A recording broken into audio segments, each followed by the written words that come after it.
친구와 함께 편하게 영화 이야기 나누고 싶었던 적이 있었나요?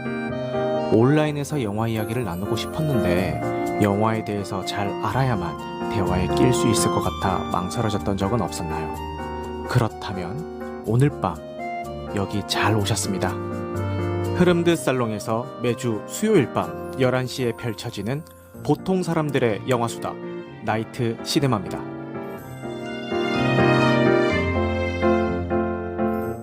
안녕하세요. 당신의 밤이 온통 영화가 되는 곳 보통 사람들의 영화수다 나이트 시네마입니다. 캐나다와 독일이 합작해서 만든 2015년작 리멤버 기억의 살인자의 리메이크 작품이자 친일파들의 뚝배기를 시원하게 깨고 다니는 여정을 그린 작품 리멤버의 스포일러 감상 후기 토론회를 진행을 해보겠습니다. 오늘 방송에서 언급되는 영화 기본 정보와 스토리의 출처는 나무위키와 다음 영화임을 밝힙니다. 스포일러 감상 후기 토론회는 매주 수요일 밤 11시에 오디오 토론 플랫폼인 흐름드 살롱에서 진행이 되고 있고요. 오픈되어 있는 온라인 공간에서 진행되는 만큼 누구나 참여하실 수가 있습니다. 단 캐스트로 청취하시는 분들은 온라인 녹음의 특성상 스피커분들의 환경에 따라서 음질 차이가 발생할 수도 있다는 점 양해 말씀 부탁드리겠습니다. 그리고 바쁘신 분들은요 1.2배속이나 1.25배속으로 청취하실 것을 권장드립니다. 추천과 구독은 큰 힘이 되니까요 잘 부탁드리겠습니다. 부서진 자, 손에 묻은 피, 곤충 환자로 내가 왜 여기 있는 거지? 프레디, 저 제이슨이잖아요. 뇌종양 말기의 80대 알츠하이머 환자인 한필주는 일제강점기 때 친일파들에게 가족을 모두 잃었습니다. 아내가 세상을 떠나자 필주는 60여 년을 계획해온 복수를 시작합니다. 그는 알바 중인 패밀리 레스토랑에서 절친이 된 20대 알바생 인규에게 일주일만 운전을 도와달라고 부탁을 합니다. 이유도 모른 채 필주를 따라 나선 인규는 첫 복수 현장의 CCTV에 노출이 되어서 유력한 용의자로 지목이 됩니다. 경찰은 수사망을 좁혀오고 사라져가는 기억과 싸우며 필주는 복수를 이어갑니다. 60년의 계획, 복수를 위한 위험한 동행이 시작됩니다. 리멤버입니다.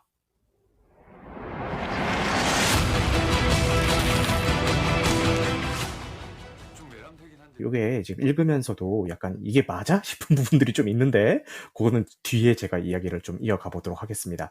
그리고 아까 그 시작할 때도 말씀드린 것처럼 사실 이 리멤버를 보신 분들이 많이 안 계세요. 그래가지고 이 리멤버 영화의 이야기는 아마도 그냥 제 예감에 그냥 저 혼자 이렇게 하게 될 것 같은데 이 리멤버 작품 외에도 한일 관계를 다룬 작품 중에서 뭐 소개를 하고 싶은 작품이 있거나 이야기를 좀 하고 싶은 작품이 있으시면요. 그런 거 얘기해 주셔도 되니까 안 봤다고 해서 너무 막 이렇게 위축되어 있거나 나 그냥 듣다가 가야지 뭐 이렇게 안 하셔도 됩니다. 네, 아셨죠? 좋습니다. 먼저 기본 정보부터 살펴보고 가시겠습니다. 검사 외전의 감독이었던 이일형 감독님의 작품이고요. 요거 기획이 윤종빈 감독님이 기획을 하셨어요. 기획에 참여를 하셨어요. 그래서 제가 윤종빈 감독님의 작품은 무조건 챙겨보는 편이었기 때문에 물론 이게 이종빈 감독님이 감독을 한 건 아니지만 기획에 참여를 하셨다는 그거 하나만으로도 어떤 저의 기대치를 올리기에는 충분한 작품이었습니다. 그런데 영화를 다 보고 나서는 갸우뚱했어요. 정말 아이디어만 줬나 싶을 정도로 거의 뭐 윤종빈 감독님의 색깔이 전혀 없던데 그냥 이게 뭐 하여튼 뭐 그랬습니다. 그죠? 국내에서는 10월 26일에 개봉을 했고요. 15세 관람가로 개봉을 했고 상영 시간은 128분입니다. 알츠하이머를 앓고 있는 80대 노인 한필주의 역할은 이성민 배우께서 연기를 해주셨고요. 여기서 이제 그 80대 노인 역할을 하기 위해서 분장을 하셨는데 거의 한 번 분장하는데 4시간 이상이 걸렸다고 하고요. 이성민 배우도 촬영 현장에 그 4시간 이상을 일찌감치 와가지고 대기를 하면서 분장을 다 받고 이렇게 작업을 하셨다고 합니다. 그런데 이게 분장을 한 번 해서 한 번 한 걸로 막 끝까지 다 촬영을 할 수가 없을 거잖아요. 그래서 매번 촬영을 할 때마다 이렇게 4시간 이상씩 분장을 하는 게 제 생각에는 굉장히 비효율적일 것 같거든요. 그래서 차라리 그냥 그 80대 가까이 되는 실제 그 나이대에 되는 그런 배우를 쓰는 게 좀 더 효율적이지 않을까라고 생각을 하면서 80대 배우를 검색을 해봤어요. 제가 누가 있을까? 80대 남자 배우 검색을 하니까 검색 결과로 나오시는 분들이 이순재 선생님, 신구 선생님, 남이루 선생님 뭐 이런 분들이 나오시는 거예요. 그래서 아 이래서 이분들을 캐스팅을 못하고 상대적으로 젊은 나이대 분을 좀 분장을 시켜서 이렇게 캐스팅을 했구나라는 거를 단번에 납득을 했습니다.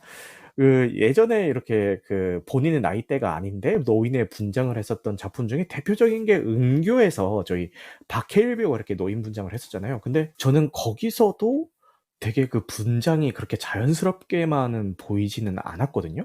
그래서 아우 좀 그 좋은 작품인 건 알겠지만 이 박해일 배우가 이 노인 분장을 하고 나올 때마다 약간은 막 100%다 몰입을 하긴 좀 힘들었던 그런 기억이 있었어요. 그래서 그때부터 아니 왜 비슷한 나이대의 그 배우를 쓰면 되지 왜 저렇게 자본과 시간을 들여가면서 어렵게 분장을 하면서 하나라고 생각을 했는데 그때는 그냥 그 생각만 하고 지나쳤는데 오늘 막상 이렇게 검색을 해보니까 어느 정도 제작자의 입장도 이해가 가더라. 맞아요. 우리나라는 그런 게 참 어려운 것 같아요. 외국 같은 경우에 리암 리슨 같은 경우에는 나이가 지긋하신데도 아직도 액션 영화 찍고 있잖아요. 그 테이큰 찍었던 그 결을 가지고 지금까지 막 B급 영화, B급 액션 영화 같은 것들도 그냥 뭐 다 나가서 다 찍으시더만 거의 뭐 리암 리슨 유니버스던데요. 그죠?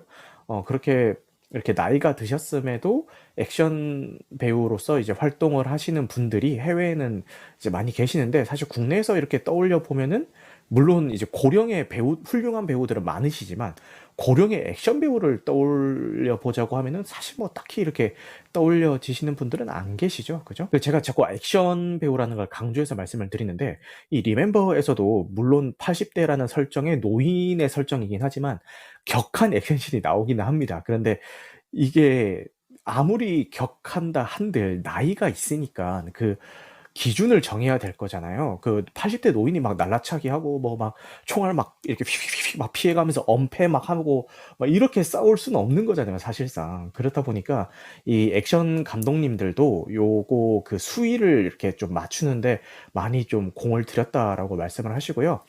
실제로 작품을 보시면은 친일파를 척살하는 과정 중에서 엘리베이터에서 이렇게 몸싸움을 하는 씬이 나와요. 엘리베이터라는 그 폐쇄된 공간 안에서 한필주는 자신이 쓰던 총을 가지고 있고 그 총을 갖는 사람이 그 액션 씬에서 이제 우위를 점령을 하는 거잖아요. 그 싸움에서. 그래서 그 총을 막 떨어뜨리고 그 총을 잡기 위해서 막 기어가고 막 못 잡게 하려고 막 밀치고 차고 막 이런 그 좀 격한 액션이 나오는데 그것도 그 씬에서 보면은 정말 이 노인들이 최대치로 그 발악하면서 액션을 할 때 어느 정도를 끌어올려야 되는지를 적절한 그 선을 좀 찾았다라는 느낌이 보이긴 하거든요. 그래서 요런 노인 액션을 위해서 많이 공을 들이고 신경을 썼구나라는 거는 충분히 느낄 수가 있었습니다.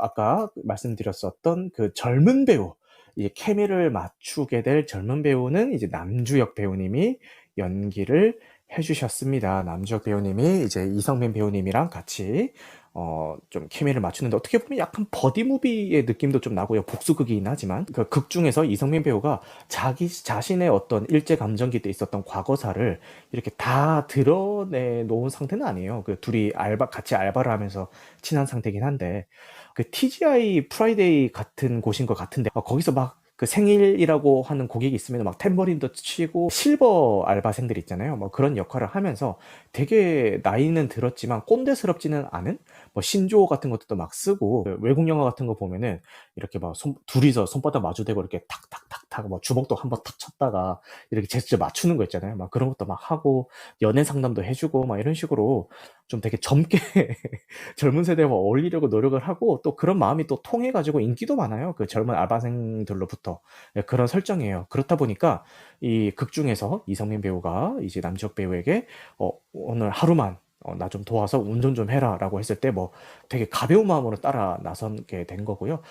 그렇게 본인이 복수하러 가는 그 장소의 드라이버로 남주혁 배우를 이제 고용을 하면서 이제 일이 벌어지는 겁니다. 남주혁 배우는 처음에 이제 뭐 이게 뭐 하러 가는 건지는 모르고 그냥 운전만 하라니까 그냥 이렇게 운전을 하다가 이렇게 자연스럽게 사건에 휘말리게 되는 그런 설정인 거죠.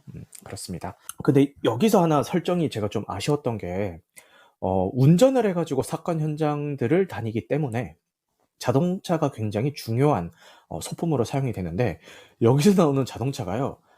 빨간색 포르쉐입니다. 범죄 현장을 종횡무진하는 차량이 빨간색 포르쉐로 나와요.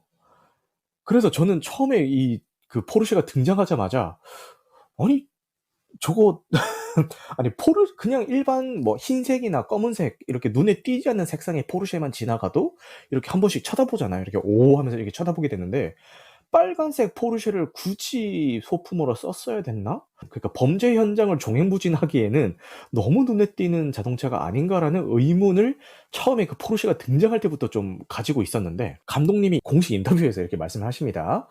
복수라는 감정은 격하고 강한 감정인데 필주의 움직임은 느리지만 그 인물이 빠른 스포츠카에 타서 관객도 복수의 감정을 스피디하게 따라갈 수 있는 장치로 그 빨간색 포르쉐를 썼다라고 얘기를 하셨어요.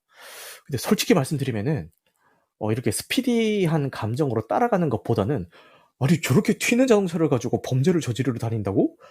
라는 생각이 더 우선시가 되면서 오히려 좀 이해가 되지 않는 그런 소품으로 쓰였기 때문에 '이건 좀 실패한 설정이 아닌가.'라는 생각을 개인적으로는 좀 하고 있습니다. 이 포르쉐 설정이랑 이어서 계속 얘기를 해 보자면은 '이 경찰은 바본가.'라는 생각이 들어요. 이 빨간색 포르쉐라는 엄청 튀는 차량이 범죄 현장을 종횡무진하고 다니고 있고 심지어 그 포르쉐를 경찰이 목격을 합니다. 그리고 번호판도 다 조회가 된 상황이에요. 그런데 이렇게 복수극이 계속 진행되는 거를 지켜보다 보면은 '저 세계관에서는 경찰이 없나?'라는 생각이 들 정도로 아무런 제재를 받지 않고 가고 싶은 장소에 다 가고요. 뭐 하고 싶은 거 다 하고 다닙니다. 뭐 양복 가게에 가서 양복도 맞춰 입고 밥도 먹고 뭐 다 합니다. 다 해요. 차라리 중간에 이렇게 그 번호판이라도 범죄물 보면은 이렇게 차량 번호판 바꿔 끼는 장면은 뭐 얼마든지 나오잖아요.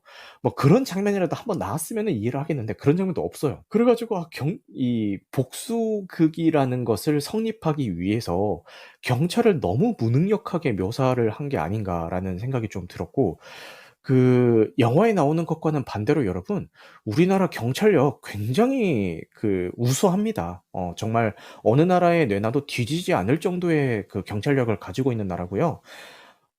만약에 이게 실제로 이런 일이 벌어졌다면은 정말 뭐 며칠 안 가서 검거를 했을 거예요. 이 정도의 사건을 뭐 연달아서 막 그 연쇄 살인이죠. 연쇄로 이렇게 고위층만 골라 가지고 살인을 하고 다니는 거면은 뭐 거의 뭐 바로 잡혔을 거예요. 그죠? 그런데 뭐 영화적인 허용으로 받아들여야 되는데 이 허용으로 받아들이기에도 약간 높은 벽이 있었다. 요렇게 말씀을 드리겠습니다. 이렇게 얘기를 하다 보면은 '이 영화가 되게 허술하고 재미가 없었나.'라는 생각을 이렇게 들으시는 분들 하실 수 있을 것 같은데 아마 지금 여기 와 계신 분들 중에도 영화를 안 보고 와 계신 분들이 꽤 계신 걸로 알고 있어요. 그럼에도 불구하고요 여러분 확실히 뭔가 영화적인 쾌감은 확실히 챙겨주는 작품이에요. 근데 이게 저희가 반일 감정을 가지고 있기 때문입니다. 그 감정을 처음부터 노리고 만든 작품이기 때문에 아무리 허술하고 뭐 "경찰은 없나?" 뭐 이런 얘기 나오고 뭐 빨간 포르쉐 나오고 해도 그 망언을 서슴지 않고 하고 다니고 그리고 그 친일 행적을 한 사람들이 떵떵거리면서 살고 있고 이런 분들을 찾아가서 그 척결을 하는 그 쾌감은 분명히 선사를 해 주기 때문에 뭐 다른 좀 허술하고 부족한 부분이 있더라도 거기서 오는 그 쾌감으로 인해서 그런 것들이 좀 상쇄되는 고런 효과가 좀 있는 작품인 것 같고요. 그래서 이 영화를 완성도가 높고 잘 만든 영화냐라고 물어보면은 저는 단언코 아니라고 얘기를 할 수 있을 것 같아요. 하지만 어 하고자 했던 메시지는 정말 뜨거웠던 작품이고요. 극장에서까지는 아니더라도 OTT로라도 한 번쯤은 볼 만한 작품이라고는 권해 드리고 싶은 작품이긴 해요. 예. 그래서 쪼끔 더 아쉬움이 남는 것 같아요. 이런 뜨거운 메시지를 가지고 만든 작품이었으면은 완성도에 쪼끔 더 신경을 썼으면은 이게 제가 극장에서 보세요라고까지 좀 적극적으로 추천을 해줄 만한 작품이 나왔을 것 같은데 제가 차마 이거를 뭐 무리해서까지 "극장 가서 보세요."라고는 좀 얘기는 하기가 힘들 것 같고요. "OTT로는 보실만 할 것 같다."라고 말씀을 드릴 수 있을 것 같습니다. 그렇습니다. 그래도 여기서 이제 아까 제가 친일파 얘기를 했는데 있는데 친일파들이 이제 영화에 여러 명 나올 거잖아요. 이제 그런 친일파들은 무슨 그 스테이지 깨듯이 한 명 한 명 이렇게 처치해 나가면서 이제 이야기가 진행이 되는데 이 친일파들을 그냥 허투루 배치한 것 같지는 않고요. 실제 있었던 친일파들의 행적을 그러니까 되게 입에 담지도 못할 그런 망언들이나 그 국내에서 저질렀던 아주 그 악행이라고 해야 되나요? 눈살이 찌푸러지는 그런 행동들을 어느 정도 현실 고증을 해 가지고 그런 악행들을 이제 보여주거든요. 그래서 좀 더 '요런 거는 좀 신경을 썼구나.'라는 생각이 들었습니다. 그런데 사실 현실에 있었던 그런 사건들을 차용을 해서 써야 아까 제가 얘기했었던 그 반일 감정을 노리고 만든 작품인 만큼 그런 반일 감정을 보는 관객으로 하여금 단전 깊숙한 곳에서부터 올릴 수 있기 때문에 아마 그 현실에 있었던 어떤 소재들을 가지고 좀 썼던 것 같고요. 가장 좀 인상에 깊었던 장면 중에 하나는 한국에서 일본 자위대 창설 기념 행사가 열립니다. 영화에서요. 그런데 이게 영화적 이 말도 안 되죠. 한국에 있는 그 호텔에서 되게 그것도 엄청 성대하게 일본 자위대 창설 기념 행사가 열려요. 이 얘기만 들으면은 '아 뭐 영화니까.' 뭐 이런 생각이 들 정도로 말도 안 된다고 생각하실 수가 있는데 실제로 2016년 7월 12 일에 서울 중구에 있는 밀레니엄 힐튼 호텔에서 일본 자위대 창설 62 주년 기념 행사가 열립니다. 제가 이 당시에 2016년 이 당시에 이 기사를 보고 너무 어이가 없어 가지고 이 기억을 하고 있었어요. 그런데 영화에서 이 소재가 그대로 나오고요. '아 이거는 무조건 노리고 노리고 찍은 거다 감독이.' 그런 생각이 들더라고요. 예 그랬습니다. 그 "이성민 배우님의 연기는 좋았을 것 같아요."라고 해 주시는데 아 연기 너무 좋죠.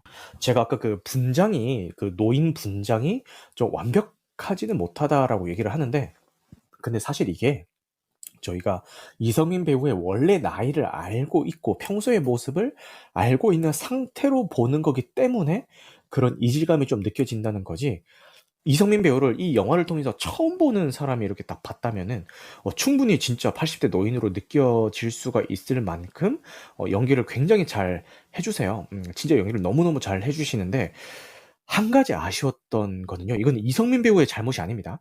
이 한필주라는 캐릭터 설정에 대한 좀 아쉬운 점인데 계속 강조되고 있는 게 이 한필주라는 캐릭터가 복수극을 계획하고 실행을 하는 캐릭터인데 알츠하이머를 앓고 있다라는 게 굉장히 중요한 요소로 마케팅이 되고 제목조차도 리멤버고 메인 마케팅 문구조차도 '아 기억이 사라지기 전 복수를 끝내야 된다.'라는 게 메인 그 마케팅 문구예요.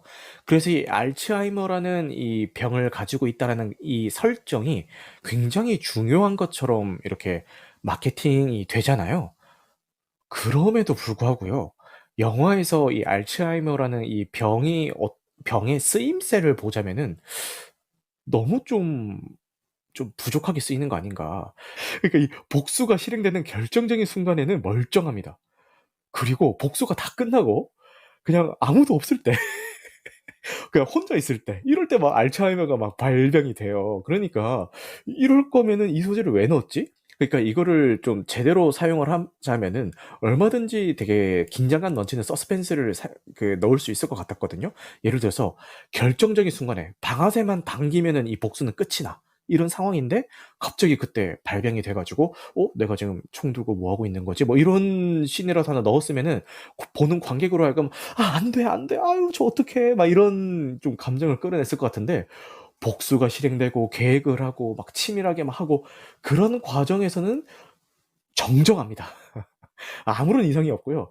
다 끝나고 나서 막 갑자기 알츠하이머가 막 발동이 돼 가지고 막 어떻게 저떻게 막 이렇게 쓰이더라고요. 그래서 고런 부분이 쪼끔 아쉬웠고 그리고 이 영화에서 중요하게 쓰였던 병은 오히려 알츠하이머라기보다는 그냥 노환으로 인해서 그 쪼끔만 막 무리해도 막 피토하면서 막 기침하고 막 이러시거든요.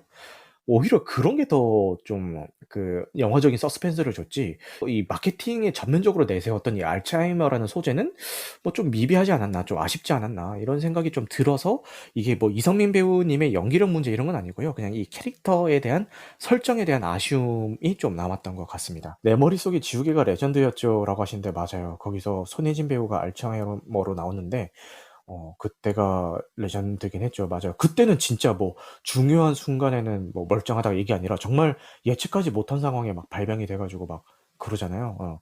그 정도는 돼야 관객으로 하여금 좀 안타까움을 자아낼 수 있는데, 그리고 저희가 이 알츠하이머를 소재로 이런 스릴러물에서 서스펜스를 얼마든지 잘 연출할 수 있다라는 거를 이전 영화인 살인자의 기억범이라는 작품에서 너무나도 잘 봐왔지 않습니까?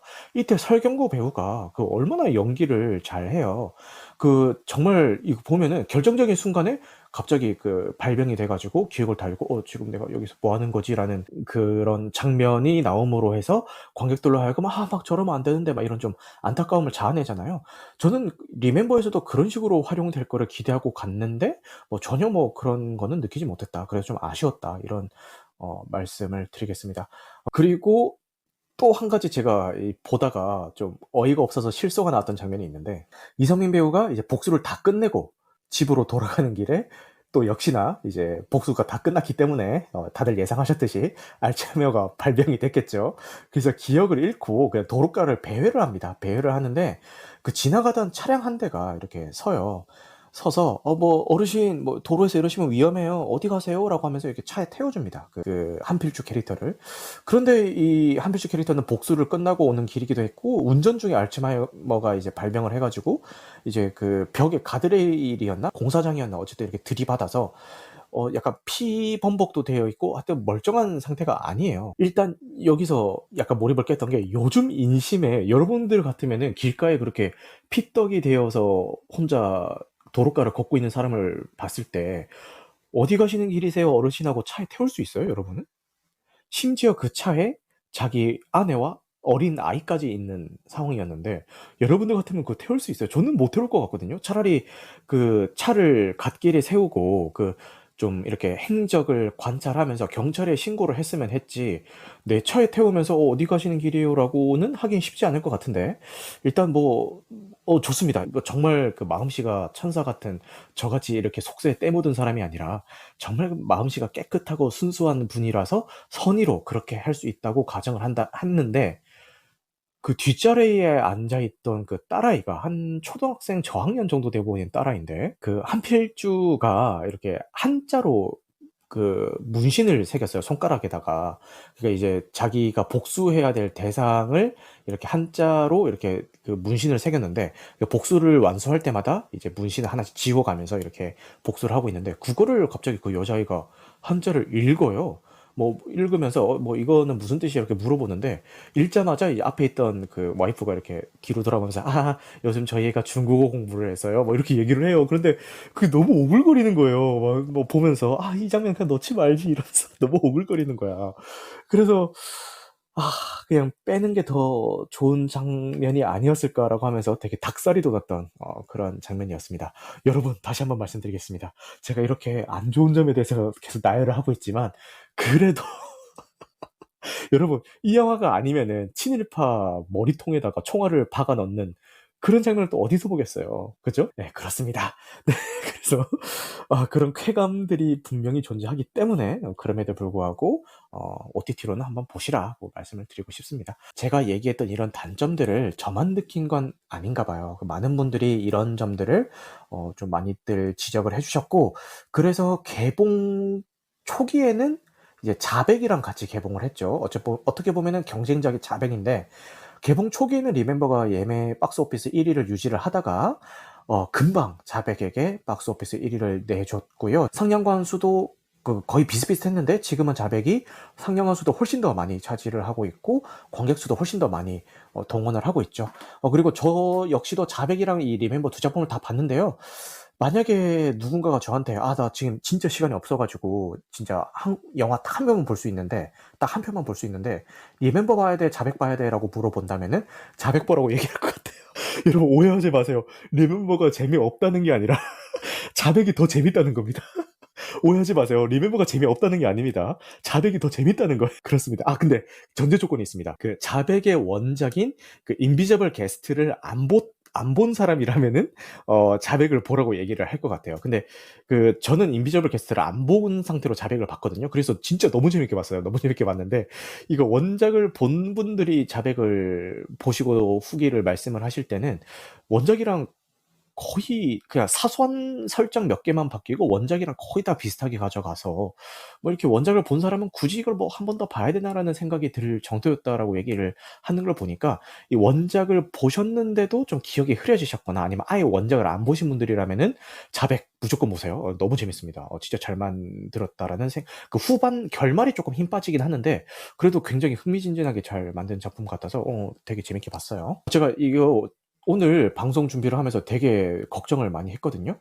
왜냐면은 사실 그 보신 분들도 많이 안 계신 상황이고, 그리고 이 영화 가지고 할 말이 뭐 많을까? 그렇게 이게 뭐 그렇게 할 말이 많은 작품인가? 이런 생각을 했는데, 지금 저 혼자서 40분을 떠들었습니다. 괜한 걱정을 했구만. 혼자서 40분을 떠들었어요. 네. 테레지 님이 지금 자백 얘기를 하고 계신 것 같은데, 원작을 봐서 안 봤다. 보신 분들은 원작을 본 사람들 중에서 자백을 굳이 본 사람들은 그 소지섭 배우의 팬분들이 그랬을 것 같다라고 얘기를 하시는데 갑자기 리멤버 얘기에다가 자백 얘기를 새는데 근데 여러분 자백을 어쨌든 보시기로 결정하신 분들은 최대한 내용을 찾아보지 말고 보세요. 왜냐면은 이 반전 요소라든지 중간에 몇 번씩 이렇게 좀 뒤집혀요. 이야기들이. 그런 요소가 되게 중요한 작품이기 때문에 그 자백을 보기로 마음먹으신 분들은 최대한 내용을 안 찾아보고 보시는 걸 권장드리겠고요. 제가 지금부터 할 얘기들도 영화 내용이랑은 아무 관계없는 그냥 그 영화 외적인 얘기들만 할 거니까 안심하셔도 됩니다. 지금 테레즈 님이 그 소지섭 배우의 얘기를 해주셨는데 저도 이걸 보면서 소지섭 배우가 연기를 이렇게 잘하는 배우였나? 라는 생각을 했어요. 자백을 보면서. 왜냐면은 이게 물론 뭐 좋은 배우죠. 이게 제가 비교 대상이 외계인 외계 플러스인 일부에서 소지섭 배우가 나오잖아요. 거기랑 비교를 하게 돼서 그런지 왜냐면 최근작이니까 비교를 하게 돼서 그런지 몰라도 소지섭 배우가 물론 거기 나오는 배우들 다 연기를 잘하시는데 소지섭 배우가 연기를 너무 잘하시는 거예요. 그리고 소지섭 배우가 이게 연기를 안 하고 그냥 가만히 있어도 기본적으로 쌍꺼풀 없고 째졌는데 큰 눈이라 가지고 기본적으로 뭔가 사연이 있어 보이는 그런 느낌이 있어요. 되게 슬퍼 보이고 뭔가 사연이 있어 보이고 이런 느낌이 있어요.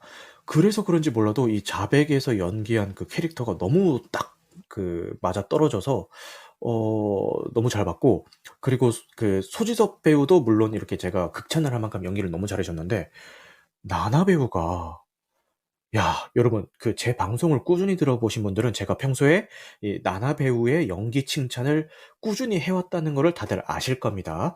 이 나나 배우는요 연기를 데뷔작부터 잘했어요. 이 가수 출신 배우라는 게 믿기지 않을 정도로 처음부터 잘했던 배우거든요. 그런데 여기서 연기 진짜 잘해요. 진짜 잘해서 이 나나 배우가 물론 뭐 옛날에 뭐 좀 구설수가 있기는 했지만 연기력만 보면은 가수 출신 딱지를 그냥 떼고 봐도 될 만큼 연기 진짜 너무 잘하시고 이 작품을 통해서 다른 작품에도 러브콜이 많이 올 것 같다라는 느낌이 들 정도로 연기를 진짜 너무 잘해줘 가지고 덕분에 되게 몰입해서 잘 봤던 것 같습니다. 테레지 님이 "지금 만나러 갑니다."에서 보다 연기가 안 좋았나요? 외계인에서라고 하시는데 소지섭 배우 얘기를 하시는 거구나. 외계인에서는요. 연기라고 할 게 있나 싶을 정도로. 근데 테레시님 오해하시면 안 되는 게요. 외계인에서 소지섭 배우가 안 좋은 배우라서 연기를 못 하신 게 아니라 작품에서 맡은 캐릭터도 그렇고 뭐 이렇다 할 연기를 보여줄 만한 그런 상황이 아니었어요. 예, 그랬어요. 그렇다 보니까 자백에서 좀 비교가 되면서 소지섭 배우 연기 너무 잘한다라는 생각이 들었고 김윤진 배우도 연기를 잘 하시는데 뭐랄까 그런 느낌 있잖아요. 연기를 되게 잘하는데 자기 복제를 하는 느낌? 잘하는데 그 전에 잘했던 거를 그냥 그대로 계속 하시는 그런 느낌이랄까요? 뭐 그런 게 좀 있어 가지고 잘하는데 잘하는 게 티가 안 났다? 뭐 약간 요런 느낌이 있었어요. 오브리 파커스 님이 리멤버는 제껴야겠다라고 말씀하시는데 오해하지 마세요. 이게 제가 리멤버가 재미없는 영화라고 얘기하는 게 아니라 이런 아쉬움이 있음에도 불구하고 힘들다. 이런 아쉬움이 있었음에도 불구하고 정말 표값이 아깝진 않다. 그러니까 문화의 날에는 여러분 6,000원이었나 7,000원이었나 어쨌든 그 저렴한 가격에 보실 수 있는 거 아시죠? 그 티켓 값은 아깝지 않았다. 예, 이거는 뭐 제가 뭐 꾸미려고 하는 얘기도 아니고 뭐 커버 치려고 하는 얘기도 아니고 그 제 방송 들으신 분들은 아시겠지만 저는 재미없으면 없다고 얘기하거든요. 근데 진짜 이런 것들이 있음에도 불구하고 그걸 상쇄시킬 다른 쾌감을 선사해주는 작품이기 때문에 뭐 극장에서 놓치셨으면은 OTT로라도 한번 보시라고 말씀을 드리고 싶습니다. 아, 리멤버 방송인데 소지섭 배우 얘기로 넘어.